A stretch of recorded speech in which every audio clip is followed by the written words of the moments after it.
Oui, je suis là. Et son orchestre. Tout seul, donc. Eh ben, moi, j'ai la chance d'être myope. Pourquoi? Parce que sur scène, je ne mets pas mes lunettes, et ainsi je ne vois jamais le mec du premier rang qui fait toujours la gueule. Parce qu'il y a toujours un mec au premier rang dans tous les spectacles. C'est vous, monsieur, là. Qui pendant tout... Et la preuve, il y en a un. Qui pendant tout le spectacle fait la gueule. Vous avez remarqué? Un japonais, c'est normal? Non, c'est un Français. Il est là, il fait la gueule. Tous les spectacles comme ça. On a l'impression qu'il attend le film. Il applaudit pas. Il rigole pas. Il se bouffe les ongles. Pourquoi vient-il, celui-là, se planter au premier rang? Il y a des poulaillers. Pourquoi est-il venu au spectacle? Il fait sûrement partie des 2% du public qui se trompe de salle. C'est vrai, hein, les statistiques, c'est vrai. T'as des gens qui voient une file d'attente devant un théâtre. Ils prennent la file, sans savoir ce qu'ils vont voir. Il y a une file, oh, ça doit être bien. On y va. Ou alors, le mec se trouve, ou il se trompe d'adresse, il était venu voir le spectacle du Crazy Horse.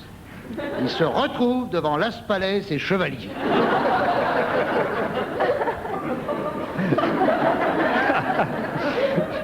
Au bout de 20 minutes, le mec dit « Bon, ben non, c'est pas ça le Crazy Horse. » Alors il a envie de sortir, mais il peut pas, il est au premier rang.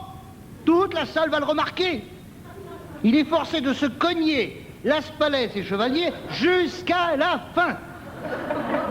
Alors ce mec, on le reconnaît à la paire de jumelles qu'il porte en sautoir. Il a des jumelles.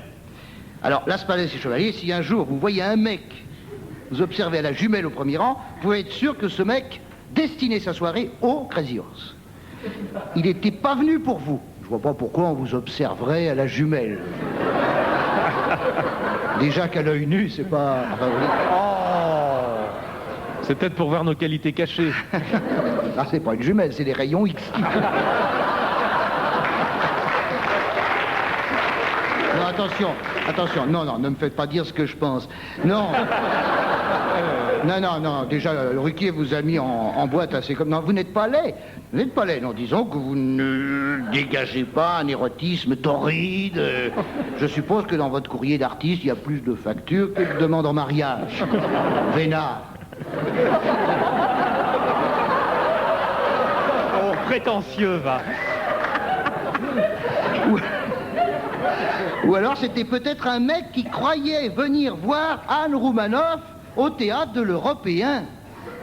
Parce que les gens qui vont voir Anne Roumanoff au théâtre de l'Européen apportent des jumelles.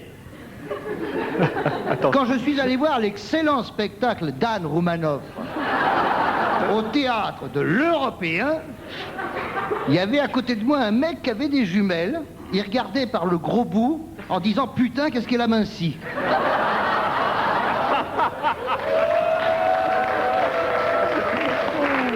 Bon, j'exagère un peu quand même.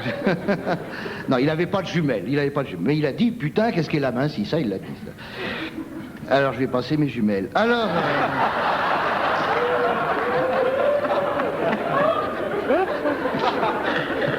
Si au lieu d'avoir des jumelles, le mec a un stylo, un carnet et une gueule de sinistré, c'est le journaliste de Télérama.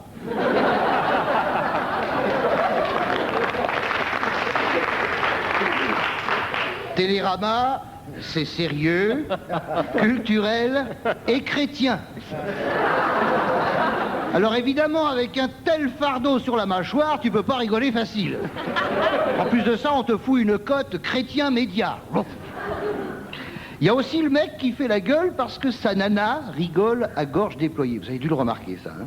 Et il a sa nana... Le mec... Et quand je dis à gorge déployée, vous pouvez prendre gorge dans les deux sens.